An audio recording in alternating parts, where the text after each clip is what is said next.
কেমন আছেন সবাই? আজ আমি এমন একটি বিষয় নিয়ে কথা বলতে চাই, যা পৃথিবীর প্রতিটি মানুষের জীবনের সঙ্গে জড়িয়ে আছে, আর সেটি হলো কষ্ট। আমরা সবাই সুখ চাই, কিন্তু কেউ কষ্ট পেতে চায় না। কিন্তু বাস্তবতা হলো, যে মানুষ কখনো কষ্ট পায়নি, সে জীবনের আসল অর্থ বুঝতে পারেনি।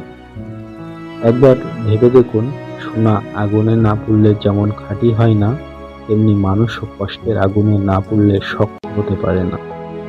আল্লাহ কখনো অকারণে কাউকে পরীক্ষা করেন না।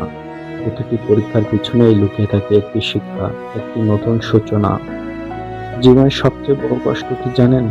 প্রিয় মানুষ হারিয়ে যাওয়া নয়, বরং সেই মানুষটিকেই চোখের সামনে বদলে যাওয়া দেখা, যাকে নিজের সবটুকু বিশ্বাস করে দিয়েছিলেন, সে যখন বিশ্বাস ভেঙে দেয়, তখন শুধু সম্পর্ক নয়, নিজের ভিতরের একটা অংশও ভেঙে যায়। কিন্তু এখানেই অধিকাংশ মানুষ ভুল করে। তারা ভাবতে শুরু করে আমার জীবন শেষ। না, আপনার জীবন শেষ হয়নি। একটি নতুন অধ্যায় শুরু হয়েছে মাত্র। মনে রাখবেন, যে দরজা বন্ধ হয়ে যায়, আল্লাহ তার চেয়েও ভালো একটি দরজা খুলে দিতে পারেন। তাই হতাশ হবেন না কখনো।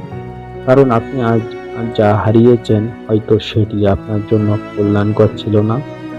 মানুষের অবহেলা আপনাকে ছোট করে না, বরং সেই অবহেলাই আপনাকে নিজের মূল্য বুঝতে শেখায়। আজ যারা আপনাকে নিয়ে হাসছে, কাল তারাই হয়তো আপনার সফলতার গল্প শুনে অবাক হবে। তাই কারো জন্য নিজেকে ভেঙে ফেলবেন না। নিজের স্বপ্নের জন্য লড়াই করবেন, নিজের পরিবারের জন্য লড়াই করবেন, নিজের সম্মানের জন্য লড়াই করুন। মনে রাখবেন, জীবন কাউকে সহজ পথ দেয় না, কিন্তু যে মানুষ কঠিন পথ ছাড়ে না, সফলতা একদিন তার হাত ধরেই আসে। যখন আপনার খুব কষ্ট হবে, তখন নিজের অতীতের দিকে তাকিয়ে দেখবেন আপনি এর আগেও অনেক ঝড় পার করে এসেছেন। তখন বুঝবেন এটাও আপনি পার করতে পারবেন। কষ্টের সময় ধৈর্য ধরুন, ব্যর্থতার সময় চেষ্টা চালিয়ে যান, অপমানের সময় চুপ করে থাকুন, নিজেকে গড়ে তুলুন। কারণ প্রতিশোধের সবচেয়ে সুন্দর ভাষা হলো নিজের সফলতা। আপনার কাছে কি মনে হয় সেটা অবশ্যই কমেন্ট করে জানান।